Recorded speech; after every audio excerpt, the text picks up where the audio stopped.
This is much better than Zoom. I like this. How you feeling? Straight to the question. Yeah, fire away. How you feeling? Good. Yeah, it's good to be back playing football. I love playing this game. I love being out this on this field with my teammates. So, yeah, it's great. Mike Zimmer was talking about yesterday just his adaptation since he's got here and the things he's tried to change and even working with players on certain things like wearing the white helmets in OTAs and minicamp. Just how have you seen him change since you've sort of seen this entire journey? Yeah, I'll put it this way. I talk to a lot of guys from other teams. Guys that I look up to as far as guys like Larry Fitzgerald, just an example. Talk to those guys, and that's kind of what I portray to them of Coach Zim, and just a guy who's willing to adapt. And that's maybe not his MO, but he's willing to do it because he wants to do it what it takes to win. And it's not always going to be the case. But he's willing to listen, and we've had just done such a great job of having that conversation. Whether anything changes from it or not, it's always in the best interest of the team. And just having those conversations has been awesome. And I think that goes to him, management, and then just the leadership of this team. Adam, talking about the best interest of the team, some people are saying like Justin Jefferson is now going to see double coverages. He's got to work on maybe not getting frustrated, but that's better for the team because it means you're open or someone else is open. You've seen rookies kind of go through that progression. You're with Diggs.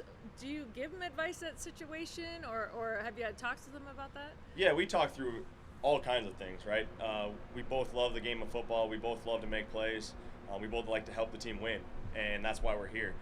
So we talk through all kinds of things, and just my experience. I always try to shed light on my experience, right, from playing this game for a while now.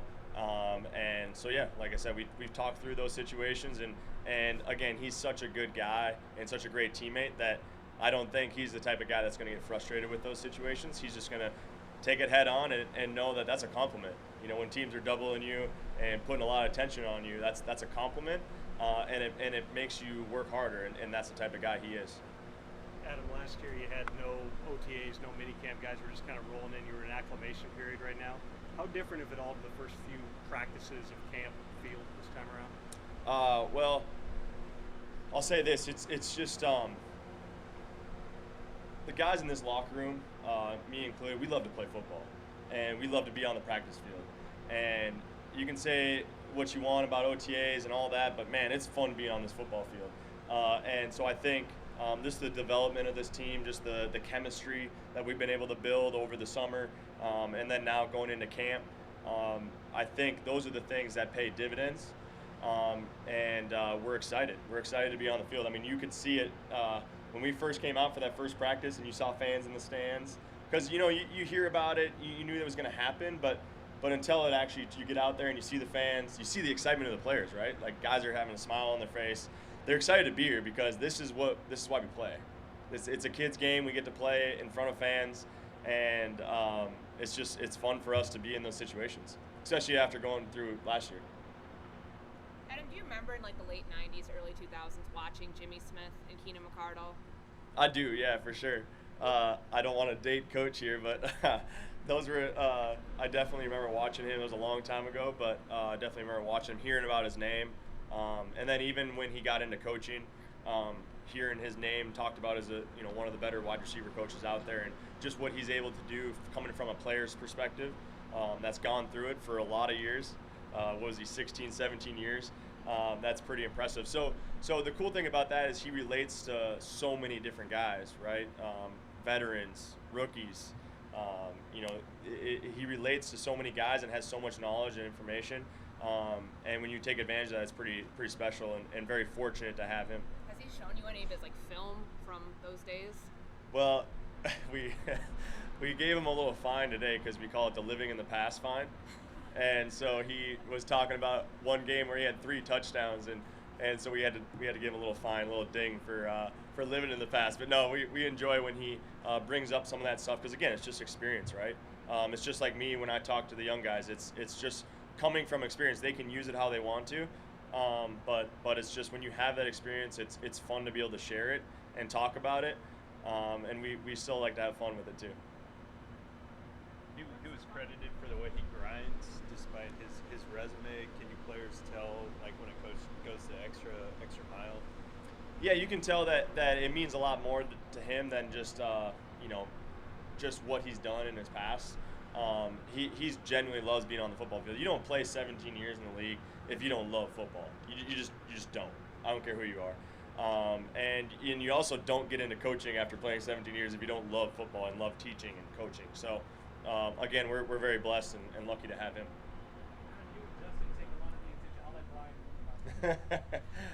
You and Justin take a lot of the attention, especially in the passing game, but this year without Kyle, Irv is expected to step into that role.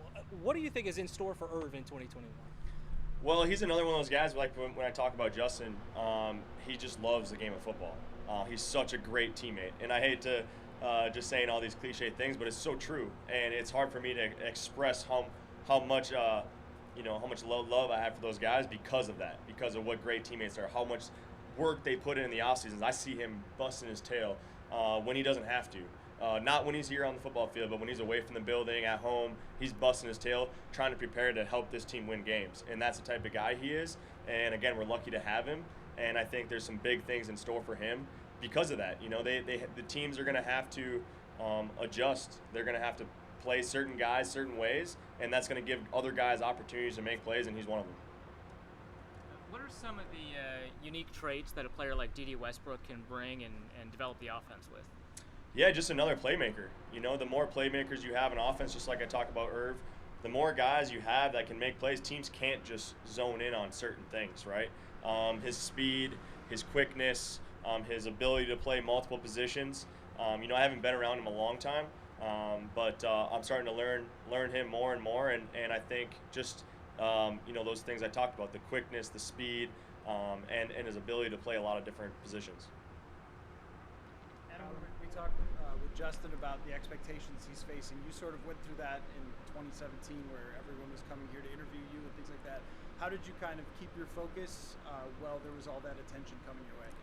Yeah, I think the big thing is just focusing on the things that you've always focused on. Doing the little things that what got you to that point, and making sure that you're preparing. I talked a lot. I talk about the experience I've had and how I can bring that to the young guys. One of those things is it's all about preparation. When you prepare in the off season, when you prepare in training camp, you do those little things day in and day out. It makes it easy to go out there and play football and play free because you know that, hey, I did everything I could. Whether I have a good game, a bad game, a ton of yards, no yards, I know that I did everything in my power to prepare. And he's the type of guy that's doing that. So it's fun to be around guys that are doing that even when they've had success and they maybe could go away from those little things, but they're not willing to do that because they know that how important it is. Adam, this is not a football question, but as a guy that's from Minnesota, proud to be from Minnesota, what's it like watching Suni Lee claim a gold medal, and how much did you take all of that in? Yeah, well, us Minnesotans are proud of Minnesota, right, and proud of the people that are from here and have success, and whether it be sports, anything really, that people go and have success from here.